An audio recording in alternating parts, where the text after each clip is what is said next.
Мы подключены все, и у Да. нас пока идет попытка все-таки подключить следующего лектора.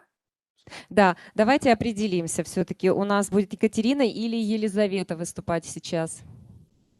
Скорее всего, сейчас будет выступать Екатерина, но Мгм. пока Екатерина сейчас все-таки мы думали, что будет Елизавета, да. Сейчас она настроится, прям одну секунду. А я пока предоставлю слово Любовь Владимировне, пока там она тоже позадает сейчас некоторые вопросы и расскажет еще про один очень интересный аспект. Мгм. Да, Любовь Владимировна, мы немного переместились в другую аудиторию, поэтому ребята у нас пока подсоединяются. Если что, будет немножко ходьба на заднем плане, вот, поэтому Но вы знаете, пандемия внесла свои коррективы в, скажем так, в наш образовательный процесс, поэтому мы лояльно относимся к тому, что у нас может быть и ходьба на заднем плане, и кто-то подключается, а потом с учетом того, что у ребят было время на обед, я понимаю, мы все, простите, принимаем пищу с разной скоростью, поэтому надеюсь, что у вас стало настроение еще лучше, но вы при этом не уснете, а будете воспринимать информацию как положено, несмотря на то, что сейчас был обеденный перерыв. И вот, вы знаете, пока был перерыв, мы вот обсуждали с Еленой Олеговной вопросы, связанные с охраной интеллектуальной собственностью, с тем, что знают наши студенты об этом.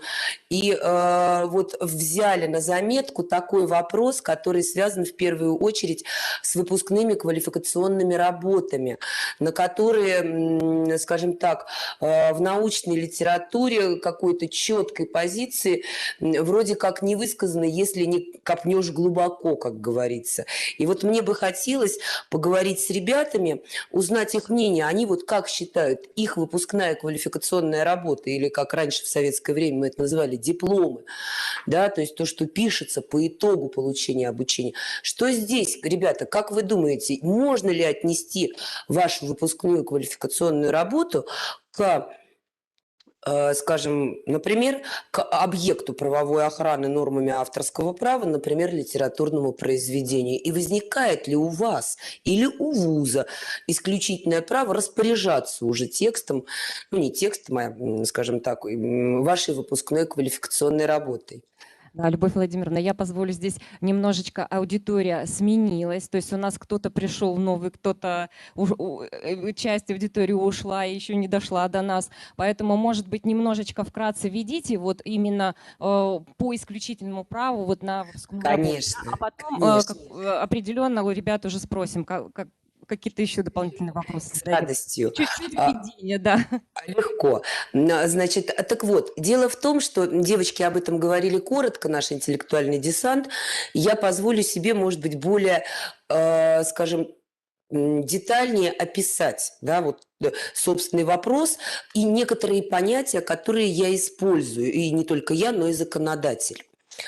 Так вот, дело в том, что на любой результат интеллектуальной деятельности возникают неимущественные права и имущественные права. Но что касается неимущественных прав, в качестве таковых мы рассматриваем право авторства, право автора на имя. Да? Разница между этим заключается в том, что в первом случае человек должен признаваться автором соответствующего произведения.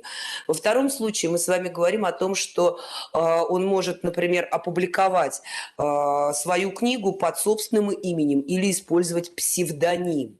Да, и вот эти неимущественные права, об этом говорила Софья, они неотчуждаемы, непередаваемы. Мы не можем с вами заключить договор и сказать, хорошо, там, ты пользуешься сегодня моим правом, да, вот признаваться автором. Такого не бывает. Поэтому, когда мы говорим об исключительном праве, в данном случае мы имеем в виду имущественные правомочия. Но тонкость в том, что один объект интеллектуальной собственности – одно исключительное право. Предположим, вот я автор учебника, написала учебник, вот ребятам это, наверное, более понятный пример, да, я написала учебник, и у меня, как у автора, возникли неимущественные права, например, право вообще обнародовать его или не обнародовать, ну и в том числе право на имя и прочее.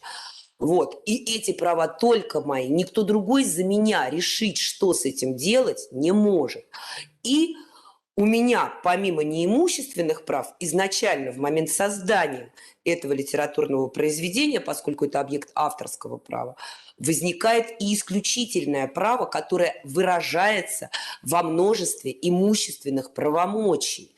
И именно в силу того, что вот эти имущественные правомочия включены в это исключительное право, мы говорим о тех или иных способах использования, потому что под способами использования как раз мы и понимаем те самые имущественные правомочия, которые включаются в исключительное право. То есть, например, к этим способам использования или имущественным правомочиям, как вам больше нравится называть, в частности, относится право переиздать мою книгу, например, то есть ввести в гражданский оборот путем продажи, распространения, воспроизвести, опять же, мой учебник, то есть использовать его тем или иным способом, например, копировать, да, который бы позволял сделать, использовать его, да, вот в тех же коммерческих целях. И вот это как раз исключительное право.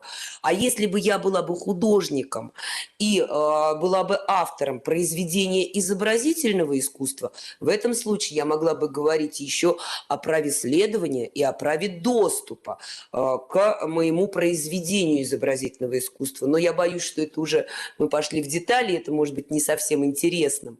Вот. Но в контексте моего вопроса, вот возвращаясь к тому, что я автор учебника, да, и у меня есть неимущественные права, которые не отчуждаемые, не передаваемые и охраняются бессрочно. Ну вот в качестве самого простого примера мы все с вами знаем произведение Александра Сергеевича Пушкина. И давайте представим себе, что завтра в Республике Коми кто-то вдруг решил издать, например, сказку о царе Салтане, при этом не указал фамилию Пушкин, а написал свою, но при этом использовал, не использовал, а при этом текст будет именно сказки о царе Салтане. Вот это будет нарушение неимущественных прав, потому что другой человек присвоил себе авторство. И неважно, сколько лет пройдет, 10, 20, 100 лет или 200 или 1000 лет. Вот почему, в чем тонкость этого, да, что никто, вот он, если человек нечто создал, он продолжает признаваться автором, сколько бы лет с этого момента не прошло. А вот исключительное право, оно имеет всегда срочный характер, да, но говорит о том, что мы можем использовать, соответственно, объект тем или иным образом. И как раз исключительное право может быть передано по договору. Так вот, у меня был вопрос. Если, например, наши студенты, и наши в том числе, не только ваши, да, все же пишут выпускные квалификационные работы, да, как некий итоговый материал своего обучения. И вот вопрос, да, вроде бы научный руководитель принимает участие, то есть кафедра принимает участие, обсуждаются, корректируются, допустим, какие-либо вопросы, которые освещаются в этой выпускной квалификационной работе. Мы ее редактируем, я имею в виду, например, научных руководителей. И вот вопрос, как вы думаете, кто потом сможет решить, вот, допустим, опубликовать в каком-нибудь, опять же, периодическом печатном издании эту выпускную квалификационную работу? Кто будет решать этот вопрос? ВУЗ или это будет решать непосредственно сам выпускник? Допустим, какая-то гениальная работа, и такие случаются. Это прекрасно, ребята, творите, продолжайте, не останавливайтесь. Так, ребят, есть какое-нибудь предположение, ответ? Кто, например, сможет потом взять и опубликовать в самом официальном вестнике Республики Коми, из вас, например, да, тезисы своей выпускной квалификационной работы или, допустим, заключения, да, то есть выводы, к которым вы пришли в результате ваших научных исследований? Думаю, Любовь Владимировна не готовы, ребята, ответить. Да. Все ясно. Но они должны знать, потому что это то, что в любом случае является результатом их творческих усилий. Любая выпускная квалификационная работа может быть приравнена к литературному произведению. Именно поэтому, уважаемые студенты, будьте внимательны, когда ваша выпускная квалификационная работа состоит исключительно из цитат. Вот. В ней нет никакой ценности научной, и она даже не может быть признана таковой, потому что это цитата, и вы просто, простите, сделали сборную солянку, кого-то процитировали. Поэтому настоятельно вам рекомендую писать свои выпускные квалификационные работы самостоятельно, а на чужие мнения ссылаться лишь изредка, поскольку в первую очередь вы должны представить собственный анализ. И только в этом случае мы можем говорить о том, что выводы, опять же, к которым вы пришли самостоятельно, проанализировав большой пласт информации, да, могут быть опубликованы вами, потому что на сегодняшний день законодатель не устанавливает возможности развития, скажем, не развития, точнее, а в настоящий момент законодатель говорит о том, что студент это или обучающийся первого высшего образования, нельзя этого человека назвать безработным, несмотря на то, что он не работает.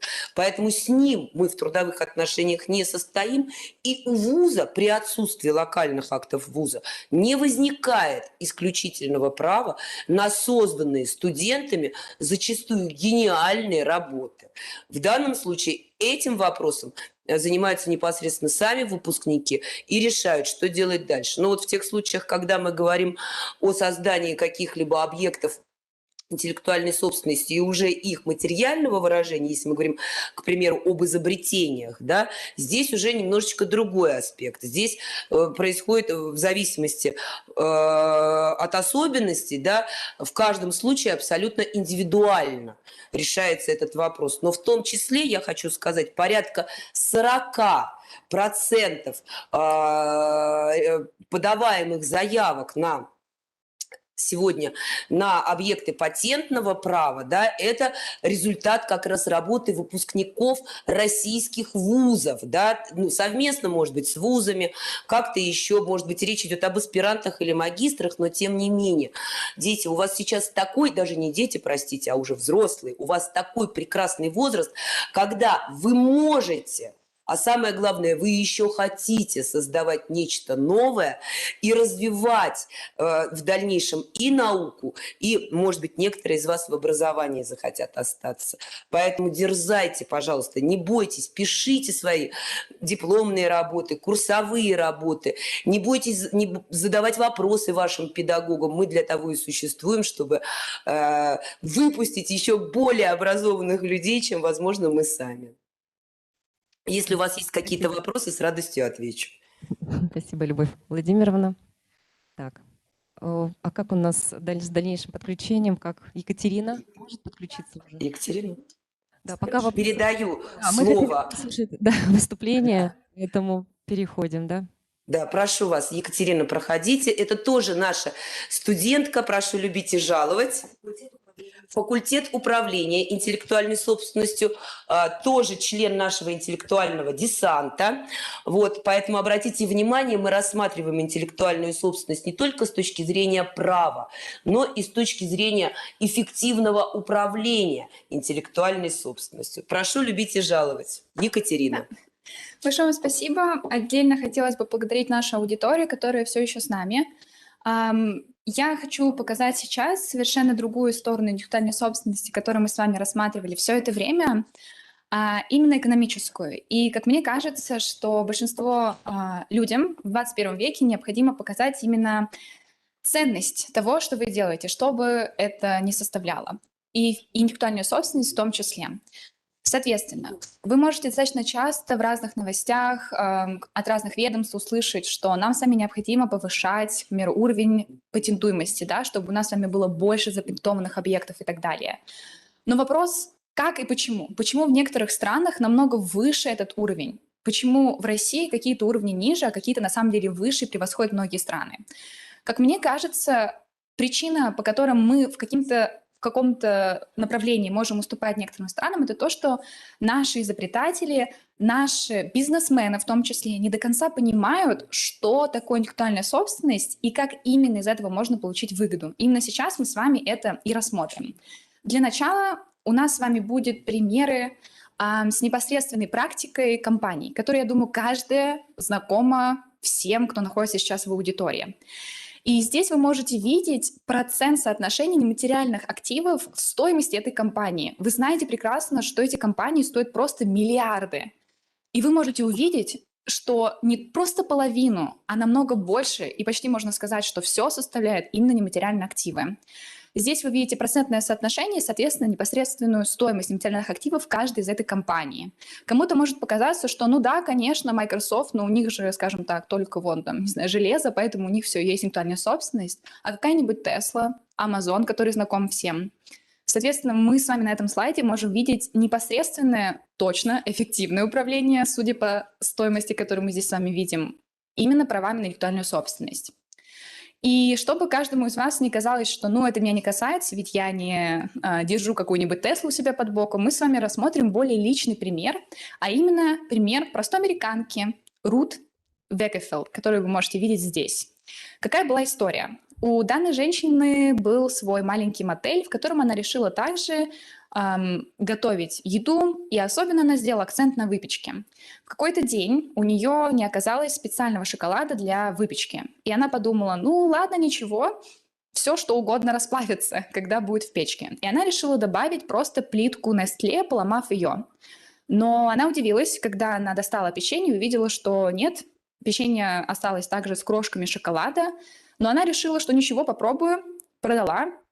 Люди очень вкусно ели это печенье, приходили сюда с друзьями, родственниками. И в конце концов, именно данный мотель просыл популярностью именно данным печеньем с шоколадной крошкой. Nestlé, понятное дело, узнала о том, что происходит и что это, скажем так, лежит именно в основе их шоколада.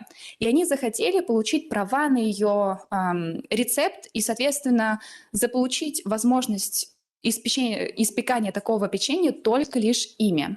И они решили выйти с ней на связь и спросить у нее, каким образом они могут это сделать, какие ее условия.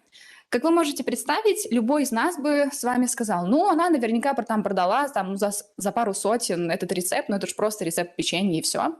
Но я могу сказать, что эта женщина точно была отличным стратегом, которая сыграла на очень дальние ставки и в конце концов выиграла много больше, чем просто какие-нибудь пару сотен в начале. А именно, она продала свой рецепт всего лишь за $1. $1.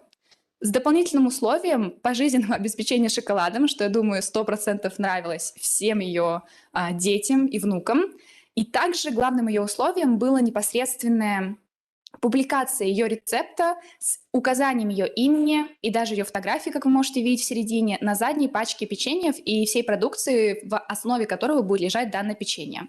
В чем здесь стратегия? Заключается она в том, что все люди, потребители печенья Nestlé, которые уже были готовы покупать их новую продукцию благодаря тому, что они просто доверяли данной компании, и при этом новинка, они понимали, что именно самое главное принесла именно эта женщина. В конце концов, далее ее ресторан, да, без этого печенья, но, поверьте, с другим огромным ассортиментом, продолжала получать популярность.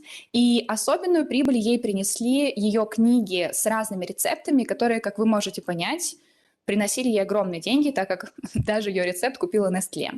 Соответственно, вот пример простого одного человека. Нам не нужно сами создавать Теслу или же Microsoft, чтобы получать огромные выгоды от того, что мы с вами производим. И каждый из нас с вами это может сделать. Как был только что приведен пример с нашими ВКР, которые мы сами пишем. Итак, давайте представим, что любой из вас сейчас взял и купил себе ноутбук, компьютер. Давайте представим, что это Apple и Mac. Я думаю, что все плюс-минус могут представить, сколько это стоит. И это не простые копейки, которые могут себе просто взять и потратить без мысли о том, что мы будем с вами с этим сделать. Ну вот, мы с вами купили Mac, принесли его домой, поставили в угол. И все. И все. Проходит время, мы с вами туда даже не клали одежду. Что с этим произойдет? Да ничего, это просто покроется пылью, это будет никому не нужно. И тогда вопрос, а в чем смысл, что мы с вами приобретали этот компьютер? Вообще нету смысла, мы могли бы с вами взять любую другую компанию или вообще ничего не делать, и ничего не изменилось. Так вот, смысл заключается в любом нашем с вами действии на самом деле в этом мире. Это то, что мы с вами должны это как-то использовать, получить какую-то выгоду. Даже просто выпивая стакан воды, вы это делаете не просто так. Так вот, мы с вами сейчас будем говорить об использовании, управлении, распоряжении. Можно называть это по-разному. Но смысл в том, что любая наша с вами трата денег заключается в желании как минимум окупиться, а еще лучше получить прибыль. И я думаю, что кто угодно из вас, кто хотя бы просто загуглит что-нибудь про интеллектуальную собственность, поймет, что нужны деньги на то, чтобы запатентовать что-то. Особенно нужны деньги на то, чтобы поддерживать это. Особенно если мы говорим про компании, то, поверьте, объектов у каждой компании настолько много, что просто все брать и без разбору, там, я не знаю, регистрировать смысла нету. Люди и предприниматели видят затраты и не понимают, зачем им тратиться. Так вот, сейчас мы будем с вами говорить про то, как именно получить прибыль, ну и как минимум окупиться, но мы же с вами здесь будем подкованными и будем знать, как выйти именно в плюс. Итак, зачем люди покупают ноутбуки, компьютеры, тем более Mac, такой дорогой? Ну, как минимум для того, чтобы использовать именно его возможности, именно данного компьютера, которых нет у других, его железа, скажем так. Чтобы просто получить социальное признание, имейте в виду, что это тоже огромная часть самой продукции Apple, и в интеллектуальной собственности тоже есть такая часть, мы далее с вами ее рассмотрим. Или же, к примеру, мы с вами можем получить выгоду от того, что разместим данный компьютер, к примеру, в своем интернет-кафе, в отдельной комнате, к примеру, VIP, и будем брать за час намного больше. Вот вам просто маленький пример приобретения одного лишь предмета и получения от него выгоды совершенно разными способами, которые, кстати, могут спокойно объединяться и, соответственно, привносить в одно и то же время множество прибыли. Итак, если я вам скажу, что у вас есть какой-либо объект, давайте не будем это называть интеллектуальной собственностью, чтобы у всех там не терялось внимание, типа, о, я не знаю, что это такое. Что вы можете с этим сделать, чтобы получить прибыль и выгоду? И я думаю, что любой пример, который приходит в голову большинства, это, продать, конечно же. Но сначала мы с вами делали условия того, что у нас с вами есть данный объект. Как раз-таки это очень важно, когда мы с вами говорим про интеллектуальную собственность. Как мы с вами ранее говорили, мы с вами можем что-либо изобрести. Каждый из нас на самом деле имеет достаточно знаний и возможностей, чтобы, к примеру, изобрести сейчас что-то новое, что, да, быть может, не изменит мир, но, по крайней мере, будет новым. Но проблема в том, не только российского законодательства, это применяется ко всем странам, что, чтобы иметь какие-либо права, нам с вами нужно зарегистрировать это. Нам с вами нужно получить эти права, чтобы не только мы с вами знали о том, что у нас с вами есть это изобретение, а чтобы весь мир знал об этом, и у нас с вами было то, что можно показать и сказать, что да, это мое. Поэтому в первую очередь в управлении правами интеллектуальной собственности мы с вами должны говорить именно о получении и регистрации прав.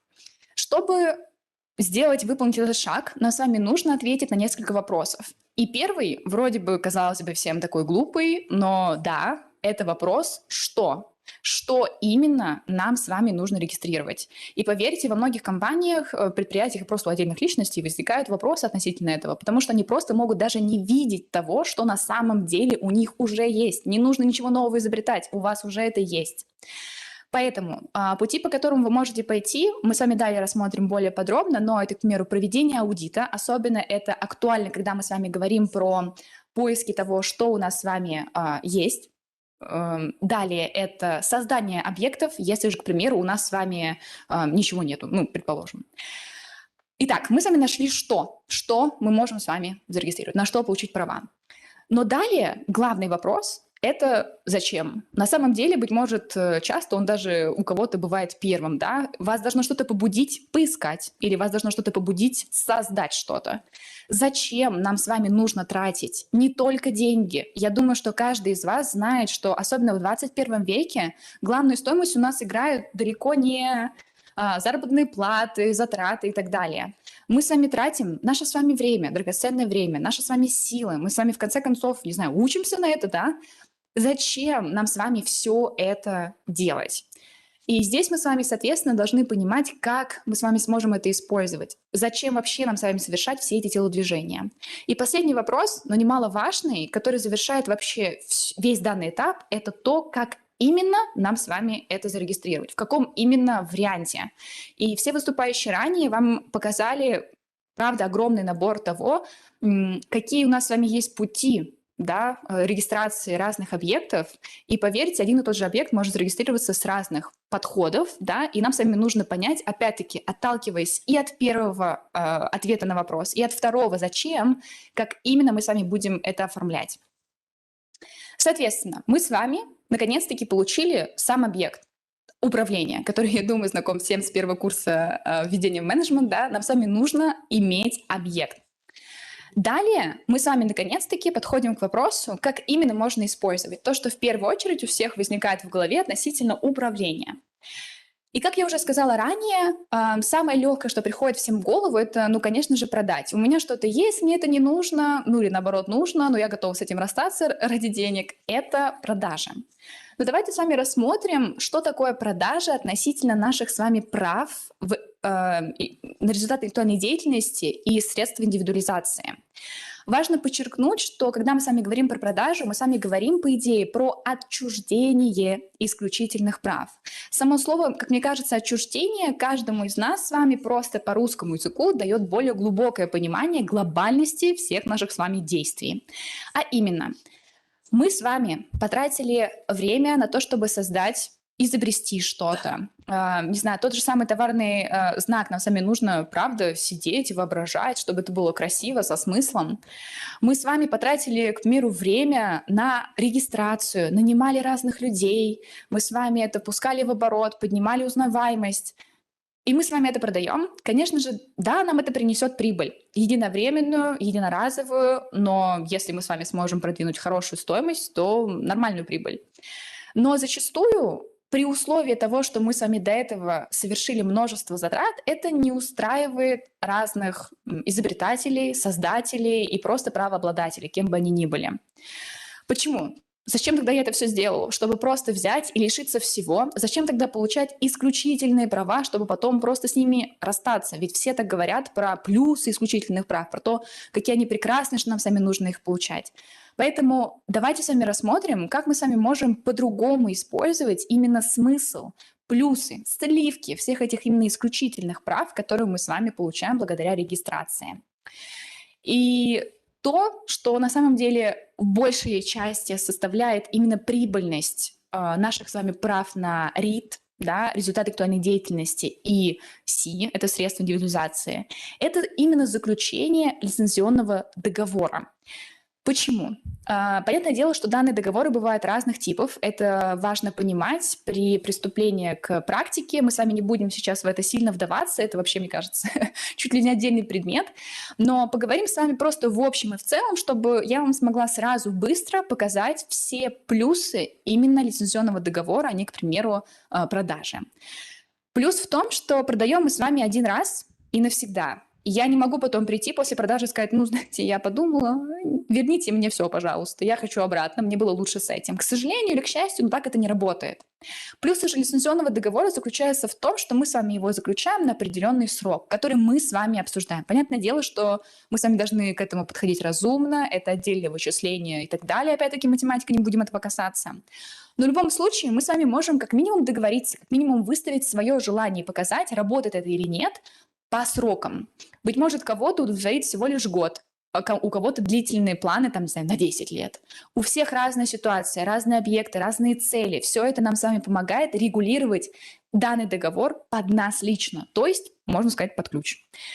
Далее, это возможность определения объема прав. Это огромный плюс лицензионного договора того, что мы с вами не отчуждаем все наши с вами исключительные права. Мы с вами можем определить пучок прав, которые мы с вами хотим сейчас раздать, поделиться, продать, получить от этого выгоду. Да, это может быть огромный объемный пучок, или же мы с вами можем разделить разным компаниям в виде разных договоров разный объем прав. Соответственно, продолжать их использовать одновременно, как мы с вами говорили про пример с MacBook'ом. Нам с вами не обязательно просто брать и получать социальную выгоду от того, что у нас с вами есть крутой Apple Mac. Да, мы с вами можем совмещать это спокойно. И лицензионный договор, понятное дело, определенного типа нам с вами помогает получать от этого выгоду. И также третий пункт я коротко, но, мне кажется, очень емко показала возможность установления других условий. И на самом деле под другими условиями здесь может пониматься все, что угодно в виде, к примеру, объема, которым вы хотите, чтобы другая сторона, к примеру, производила вашу продукцию. Территорий, к примеру, быть может, для нас это с вами имеет значение. Смысл в том, что, как нам с вами было показано ранее в рамках данного форума, что у нас с вами вообще сама интеллектуальная собственность, она слишком объемно обширная. кейс каждой компании и каждого объекта слишком индивидуален. И как раз-таки именно лицензионный договор и его гибкость помогает нам с вами создавать именно то, что будет нам с вами подходить. Далее, давайте с вами просмотрим, что мы с вами можем еще получить. То есть мы с вами сейчас говорим про деньги, деньги, деньги, так как это сейчас всех интересует. И следующее, на что я хотела обратить внимание, это на налоговые льготы, которые мы с вами можем получить. И при прочтении каждого пункта я советую вам прочитывать данный нот, да, что у нас слева находится. Это записка про то, что нам с вами необходим постоянный мониторинг. Потому что к каждому из этих пунктов, что здесь будет обсуждаться, относятся условия того, что на территории разных субъектов Российской Федерации, вообще тем более разных стран, 100%, у нас с вами совершенно разные условия. И даже если где-то, например, в Москве там у нас была возможность получать какие-то льготы, через год, через 2, да даже просто через несколько месяцев может спокойно выйти указ, который будет обнулять все наши с вами планы. Поэтому особенно обращаю на это внимание. Но вернемся к плюсам. Это к тому, что они существуют как минимум. И мы с вами можем, к примеру, ориентировать место нашего с вами производства на ту местность, где есть данные условия. И на самом деле, как бы это ни казалось сначала глупым, но поверьте, когда мы с вами говорим про огромные объемы производства, это может нам с вами принести такие огромные суммы, что мы с вами будем готовы и перенести производство в ту местность, где мы с вами сможем получить данные льготы, поверьте. Далее это залог интеллектуальной собственности. На территории Российской Федерации у нас с вами существует такая возможность, и также она существует в разных других государствах. Опять-таки советую вам именно просматривать информацию относительно каждого рынка, который вы будете рассматривать для своего будущего, к примеру. В чем плюс? Особенно, как мне кажется, плюс несет данное нововведение в России именно компанию, к примеру, Malum, которые только начинают свою деятельность, но особенно стартапам, про которые мы с вами опять-таки ранее говорили, хоть там был рассмотрен только лишь IT-стартапы. В любом случае, данная возможность нам с вами открывает двери к большим деньгам, при том, что у нас с вами ничего нету. Что мы с вами можем предложить банкам, чтобы их уверить, что мы с вами все вернем, если у нас с вами ничего нету? Но у нас с вами есть прекрасные охранные документы, которые показывают уровень наших с вами разработок. Даже тот же самый товарный знак, поверьте, его тоже можно положить под залог и при этом получить деньги. И когда мы с вами говорим про то, что мы с вами только начинаем нашу с вами деятельность, мы с вами, к примеру, опять-таки, та же маленькая группа стартаперов, мы с вами должны искать любые пути, за которые мы с вами можем зацепиться и получить деньги, которые мы с вами можем вложить в нашу с вами деятельность, получить намного больше, совсем расплатиться, вернуть и все равно оставаться в прибыли. Поэтому данное нововведение отличное, прекрасное и необходимое для упоминания, чтобы каждый из вас это знал и мог использовать. И последний пункт, опять-таки, достаточно объемный, чтобы уместить все и не дробить его, это дополнительные преимущества, которые я могла бы назвать неконтрактными. Что я здесь имею в виду? Во многих странах, когда вы говорите с инвесторами, первое, что их интересует, да, конечно, бизнес-план, это прекрасно. Но если у вас охранные документы, почему? Потому что во всех развитых странах считается, что если ваши разработки серьезные, если ваши планы, правда, огромные, вы в них уверены, вы по-любому будете регистрировать и ваши товарные знаки, и, к примеру, получать патенты на разработки и так далее. Вы будете это совершать, потому что вы уверены в том, что вы делаете. Когда же мы с вами говорим с инвесторами, нам нужно убедить их. И если мы не верим в себя, то как они будут верить в нас, верно? Поэтому во многих странах даже пишется, что, к примеру, связаться с инвестором невозможно при отсутствии каких бы то ни было у вас охранных документов. Обращаю на это внимание. Далее, что мы здесь говорим, это про возможность получения различных грантов, которые в Российской Федерации также достаточно развиты, и можно получить хорошие выплаты для развития нашего с вами производства, для развития нашего с вами бизнеса и деятельности, при условии того, что мы будем с вами их вкладывать в наши с вами разработки. А как мы сами понимаем, улучшая качество того, что мы с вами производим, как мы с вами это делаем, насколько быстро, не знаю, надежно и так далее, у нас с вами будет улучшаться вся наша с вами деятельность. Соответственно, опять-таки мы с вами переходим к выгодам. И последнее, наверное, что я здесь хотела отметить из дополнительных преимуществ, опять-таки неконтрактных, это возможность проведения переговоров и сразу заверение нашего с вами партнера в том, какое у нас с вами качество производства, продукции и так далее. То есть, опять-таки, плюс-минус то же самое, что и с инвесторами, но это важно понимать. Поверьте, когда вы приходите на первую встречу, особенно когда вы выходите на иностранные рынки, и вы говорите, что ну вот есть я хочу к вам, и все, и у вас только лишь слова, это мало кого убедит. Когда же вы приходите в мир с вашими охранными документами, которые показывают как минимум вашу осведомленность о том, что это есть, поверьте, это убеждает намного больше, чем просто наше с вами желание. Далее мы с вами должны говорить про то, что эффективное управление правами на RIT и C подразумевает под собой контроль за соблюдением прав. Что здесь имеется в виду? Если вы получите на что-либо, к примеру, патент, никакой Роспатент вам не позвонит и не отправит письмо, говоря о том, что, извините, ваши права нарушают.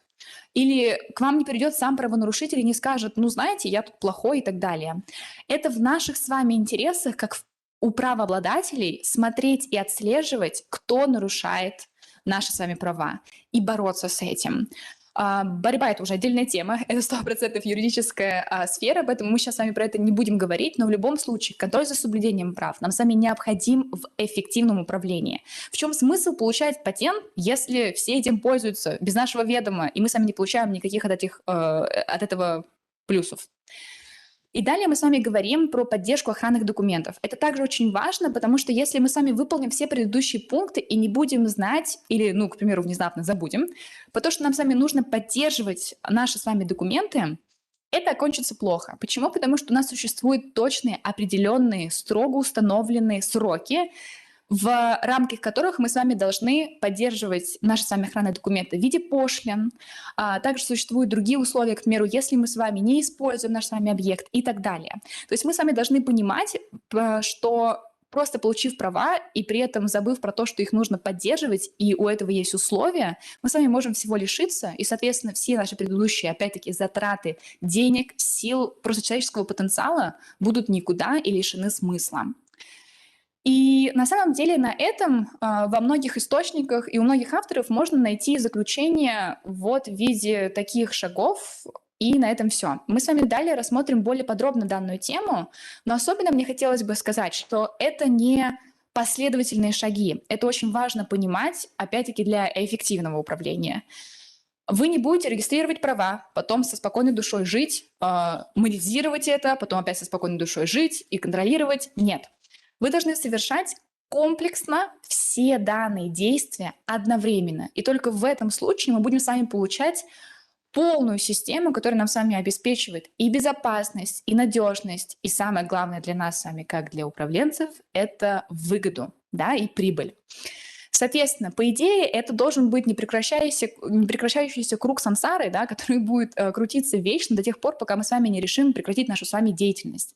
После того, как мы с вами проконтролировали один раз, мы не можем с вами просто расслабиться. После того, как мы с вами даже поддерживаем права на что-то, опять-таки, рассматривая нашу с вами ситуацию в рамках того, что мы с вами какое-либо предприятие, к примеру, мы с вами не можем остановиться, к примеру, на одном объекте. Как мы с вами рассматривали ранее, при проведении аудита профессионалы находят огромный список того, что можно было бы зарегистрировать. Вопрос, нужно ли это или нет, опять-таки, как мы с вами рассмотрели ранее, уже должен рассматриваться далее, опять-таки, профессионалами, которые смогут рассчитать прибыльность, выгоду, затраты, соотнести их и понять, нужно ли в это вступать или нет, есть ли риски или нет.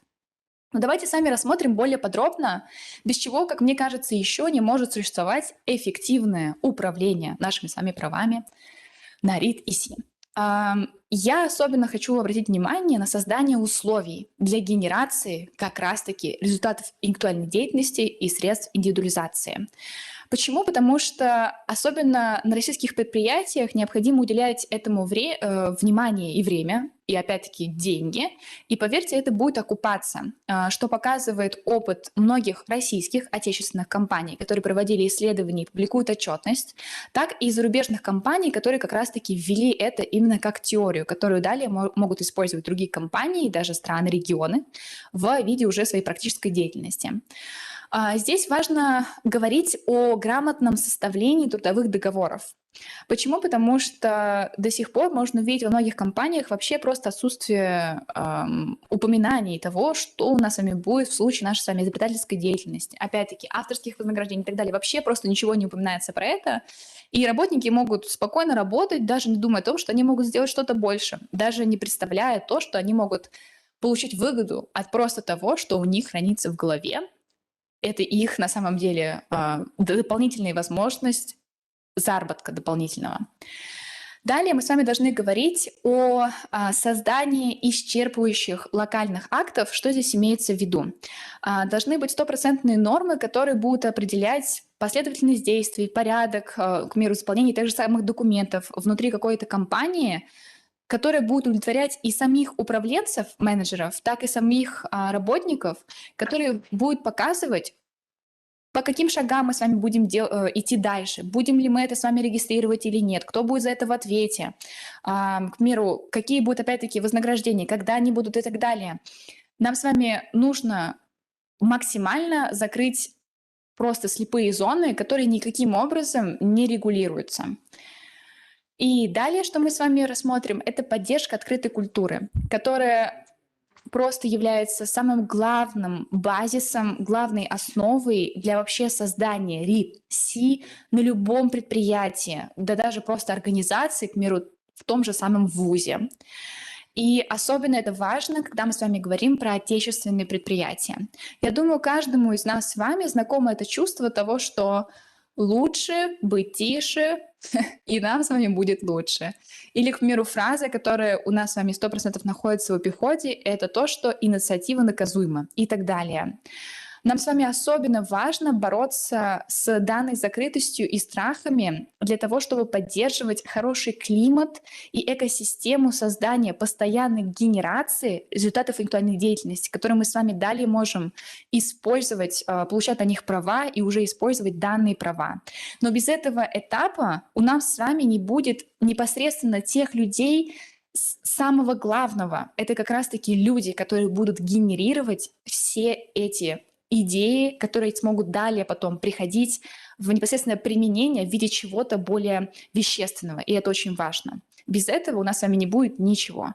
Поэтому поддержка данной культуры, как минимум ее создание, и далее поддержка и улучшение как лучше, опять-таки используя практики лучших компаний и некоторых регионов, которые публикуют свою отчетность, будет нам с вами отличным плюсом. И далее, что мне хотелось бы также рассмотреть и сделать акцент на этом, это аудит интеллектуальной собственности. Такое тоже существует, и без этого, мне кажется, ни одной компании не выжить при условии того, что у них нет отдельного огромного отдела по интеллектуальной собственности, чего, к сожалению, нету на большинстве отечественных предприятиях. Здесь мы с вами говорим про то, что нам необходимы профессионалы, которые смогут провести аудит, то есть просмотреть все то, чем мы с вами уже на самом деле владеем, чтобы показать нам это с вами, как, да, быть может, не профессионалом, мы с вами не можем быть лучше во всем, но как минимум мы с вами должны хотя бы помнить и иметь это в голове, что мы с вами должны найти такого профессионала, который нам с вами в этом поможет. И наши прекрасные преподаватели рассказывали множество примеров, поверьте, разные люди, работающие в разных местах, но рассказывают одну и ту же историю, которая показывает глобальность проблемы в наших предприятиях. Это то, что они приходят на предприятие и спрашивают, что у вас есть. И им отвечают, ничего. Или же там дают какой-нибудь маленький список и говорят, ну все, но это максимум того, что у нас есть. И далее профессионалы завершают свою работу и дают, поверьте, огромный список того, что на самом деле могло бы быть зарегистрировано. Это показывает, да, быть может, незнание большинства работников вообще об основах интеллектуальной собственности. Сейчас мы с вами это пытаемся закрыть и решить, чтобы мы с вами были подкованы в этом вопросе и как минимум с ним просто знакомы. И, быть может, даже кого-то заинтересовать и продолжить работу в этой сфере. И мы ни в коем случае не утверждаем, что каждый человек, который приступает к работе, должен быть профессионалом в интеллектуальной собственности, да, вообще знать все особенные лазейки. Нет, но как минимум мы с вами должны расширять наш с вами кругозор, особенно у людей, которые непосредственно занимаются управленческой деятельностью. Поэтому особенное внимание хотела бы уделить на аудит того, что на самом деле мы с вами многим владеем, мы с вами можем это, правда, эффективно использовать. Но, как вы знаете, использовать что-то, не зная о том, что у нас с вами это как минимум есть, просто невозможно. Поэтому обращаю на это внимание. И таким образом мы с вами можем рассмотреть более расширенную форму данной таблички, схемы, да, и опять-таки обращаю внимание, что это ни в коем случае не последовательные шаги, которые будут идти друг за другом и не восполняться, не повторяться и так далее. Это меры, которые мы с вами должны предпринимать для того, чтобы у нас с вами была, правда, отличная база для использования наших с вами результатов нашей с вами деятельности и далее регистрации прав на них и уже эффективном использовании данных прав. Генерация — это создание данной культуры, да, открытых взаимоотношений, которые не будут бояться ошибок, которые не будут думать: боже мой, а что если мое какое-нибудь изобретение в ходе попыток и испытаний потерпит крах? Это совершенно нормально, и это мы сами должны показывать в предприятиях и в коллективе. Мы сами должны создавать хорошие, развитые акты, которые будут показывать, что нам с вами нужно делать, как, в какой последовательности, к кому обращаться, сроки и все, что может быть. Мы с вами должны проводить постоянный аудит. Это не единоразовая деятельность, которая нам с вами даст результаты, какой-нибудь списочек, который у нас с вами будет лежать до конца наших с вами дней. На самом деле, вообще данный список, он изменяется настолько быстро, что на самом деле большинству даже может и не представляться, да, потому что мы с вами постоянно что-то генерируем, что-то, наоборот, уходит вообще из нашего с вами поля деятельности и так далее. Непосредственно регистрация прав. Благодаря тому, что у нас с вами появляются эти права, мы с вами можем смотреть, контролировать, соблюдают ли другие наши с вами данные права, которые мы с вами получили. Мы сможем их монетизировать и сможем их поддерживать для того, чтобы они у нас все еще были. И как раз-таки данный комплекс нам с вами даст именно эффективное управление правами на результаты актуальной деятельности и средства индивидуализации. Давайте с вами повторим то, что мы с вами рассмотрели. Данные вопросы, как мне кажется, достаточно самые важные, чтобы каждый из вас это вынес. Как мне кажется, что если вы запомнили данные 4 вопроса, что мы с вами рассмотрим, я могу считать то, что это время было проведено не зря, и вы отлично, опять-таки эффективно использовали время, прослушав данную речь и выступление. Итак, давайте с вами просмотрим. Построение цели использования РИД и средств индивидуализации происходит на каком этапе? Кто запомнил? Или же, быть может, у кого-то есть другое представление, и мы с вами можем подискутировать на данную тему. После получения всех охранных документов, до принятия решения получения охранных документов, при составлении стратегии бизнеса и нашей с вами деятельности, или же при проведении аудита интеллектуальной собственности. Если у кого-либо мысли. Нас просят ответить. Можно ошибаться, вы уже знаете об этом. Пожалуйста, как вы считаете, построение цели, использование РИД и средств индивидуализации происходит? Вот как вы считаете, какой из этих вариантов? Ну, смелей. Я поясню. Так, третий. Так, кто? Так, При составлении стратегии бизнеса, верно? Да. Отлично. Я хотела бы пояснить данный пункт, что как раз-таки построение цели использования РИД и средств индивидуализации, по идее, должен происходить до принятия решения о получении охранных документов. При составлении стратегии бизнеса, на самом деле, можно это сюда тоже отнести к этому пункту, но это очень размывчатый, на самом деле, ответ, который нам с вами не показывает точного пункта, да, вообще, ну, если мы с вами будем рассматривать жизненный цикл, к примеру, того же самого предприятия, по идее, это самое начало, и далее мы с вами можем к этому вопросу не возвращаться. Я хотела бы здесь обратить внимание на то, что данное построение цели должно быть до принятия решения о получении охранных документов, то есть второй вариант ответа, и могу пояснить, почему. Потому что, когда мы с вами принимаем решение, мы с вами должны понимать, что это будут наши с вами затраченные средства, и время, и все, и так далее. Соответственно, мы с вами сначала должны построить цель. Зачем я буду получать охранные документы, как я буду использовать мои права, которые я смогу потом вообще обрету, да, чтобы как раз-таки мотивировать получение данных охранных документов. И мы с вами будем постоянно сталкиваться с данным вопросом в течение вообще деятельности нашей с вами организации. Соответственно, не только бизнес-стратегия, которая у нас с вами будет в самом начале вообще создания организации, но и далее, быть может, каждый месяц, каждый год, кто знает, да? Поэтому лучше всего до принятия решения о получении охранных документов. Большое вам спасибо за ответ. Большое вам спасибо за ответ. И давайте с вами рассмотрим следующий вопрос. Итак, смысл управления правами на РИД и средств индивидуализации, да, как раз-таки тема нашей с вами вот сейчас именно встречи, да, вот последних 40 минут. В чем заключается сам смысл? В контроле за нарушениями прав правообладателя или же в коммерциализации РИД и средств индивидуализации? В регистрации прав на РИД и средств индивидуализации, или же в комплексном подходе, охватывающем весь жизненный цикл РИД и средств индивидуализации. У кого есть какие мысли? Давайте с вами пообсуждаем данный вопрос. Так, ну что? Ну что, ребят, давайте попробуем.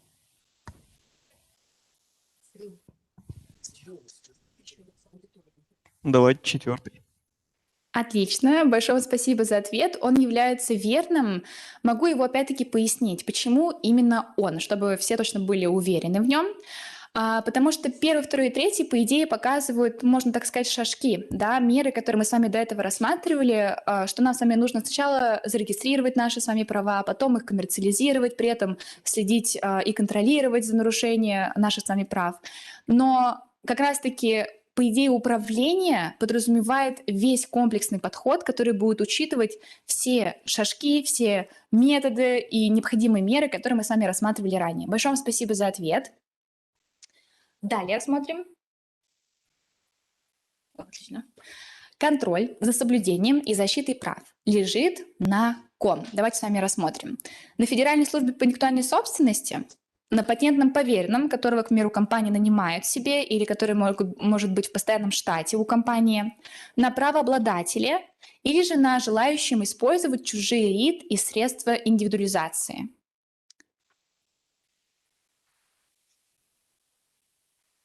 Давайте с вами подумаем.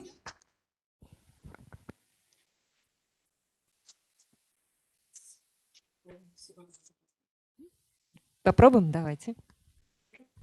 Я думаю, третье. Третий. Большое вам спасибо за ответ. Он является полностью верным. Как мы с вами говорили ранее, к сожалению или к счастью, но даже получив права и охранный документ, нам с вами не позвонит Роспатент и не позвонит ФИПС и не скажет: извините, но ваши права нарушают. К сожалению, это не происходит так. И нам с вами необходимо защищать те права, которые у нас с вами есть. Это в наших с вами интересах. Поэтому да, именно на правообладателя. Я на самом деле могу пояснить еще и четвертый пункт относительно желающего использовать чужие риды средств индивидуализации, потому что, по идее, в развитом обществе это тоже наша с вами маленькая ответственность каждого из нас, когда мы с вами хотим, к примеру, использовать чью-то картинку или фотографию, чей-то текст и так далее. По идее, мы с вами должны, как разумные граждане, которые будут ответственно относиться к другим правам других людей и организаций, потому что, по идее, мы с вами должны обязательно давать источники, чтобы это не было плагиатом, пиратством и так далее, но контролировать мы с вами это не будем. Да? Как раз-таки контроль за этим будет все равно лежать именно на правообладателе. Являемся ли мы с вами хорошими гражданинами или нет, это лежит на ответственности именно правообладателей. И рассмотрим последний вопрос.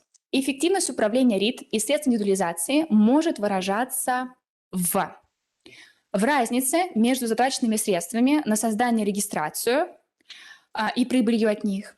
Второй вариант ответа. В скорости получения охранных документов, да, как быстро мы с вами подадим заявку, сможем быстро пройти через весь этот процесс. Третий вариант ответа. В количестве правонарушений на данной РИД и СИ.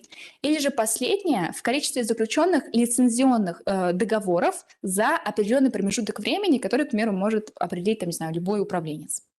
Ваши варианты ответов. В чем заключается эффективность управления нашими с вами правами? Четвертый вариант. Четвертый вариант. Отлично. На самом деле, да, он самый такой запутывающий, вводящий в заблуждение, но я советую вам обратить ваше внимание на первый пункт. Почему? Потому что мы с вами говорим здесь про идею, про эффективность, да, того, как мы с вами вовремя задумались, продумали все возможные затраты, траты, риски и так далее, и смогли в конце концов это все окупить. Как мы с вами подумали о том, продать нам с вами это, совершить ли отчуждение прав, или же, к примеру, заключить миллион лицензионных договоров, да, кто знает. Это, по идее, все входит в первый вариант ответа, потому что он очень объемный. В четвертом варианте ответа мы с вами говорим про лицензионные договоры, которые могут вообще кем-то не заключаться. Но, к примеру, та же самая женщина, которую мы с вами рассматривали ранее, с ее прекрасными печеньями с шоколадом, у нее вообще не было лицензионных договоров, но, как мне кажется, можно сказать, что ее управление было достаточно эффективным, да, учитывая достаточно большую прибыль, которую она далее получила в течение своей жизни. особенно в виде шоколада. Поэтому я вам советую обратить внимание на первый вариант ответа, что эффективность управления нашими с вами правами, по идее, заключается как раз-таки в разнице между затраченными средствами, которые мы с вами должны вначале инвестировать, и в отличие от прибыли, которую мы с вами далее получаем. Она в любом случае должна, конечно, быть лучше, да, и больше, но как минимум просто точка безубыточности будет нам уже как минимум хотя бы нейтральным ответом. Большое спасибо за ваше внимание, за ответы на вопросы. Если же у вас есть вопросы ко мне, я буду рада на них ответить. Спасибо, Екатерина. Большое Ребята, спасибо. есть вопросы? Давайте похлопаем. Спасибо большое. Так. Как у нас обстоят дела по подключению Елизаветы? Так, Елена Наталья Олеговна. Владимировна, к сожалению, Елизавета не сможет подключиться.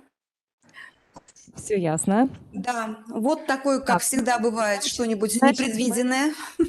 Ничего страшного. Технически это всегда, к этому нужно быть готовыми. Да, Поэтому, да, безусловно. поэтому давайте тогда мы подведем итоги, завершим.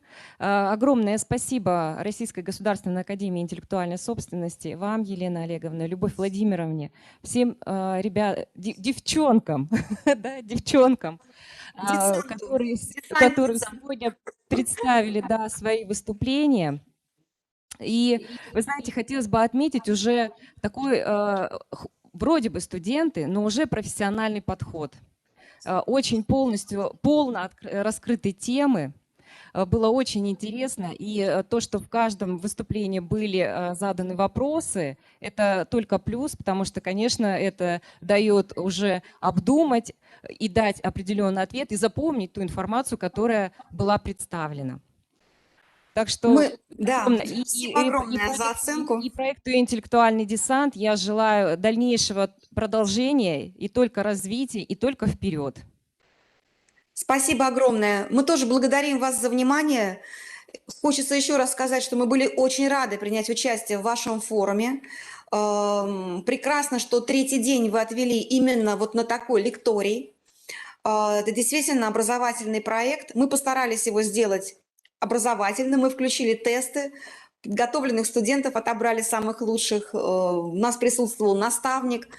Это тоже всегда, в этом проекте всегда присутствует кто-то из преподавателей, наставник, потому что он осуществляет не только кураторскую поддержку и какие-то подготовительные мероприятия проводятся студентам, но и в то же время, как со стороны профессионала, тоже есть возможность пообщаться у аудитории с человеком-практиком, с профессором, с доцентом вуза и получить тоже какие-то интересные, может быть, ответы, аргументированные ответы, поддержать позицию студента. Поэтому это как раз как и суть проекта в этом и есть изначально была, будет, и мы надеемся тоже, что это все дальше продолжится.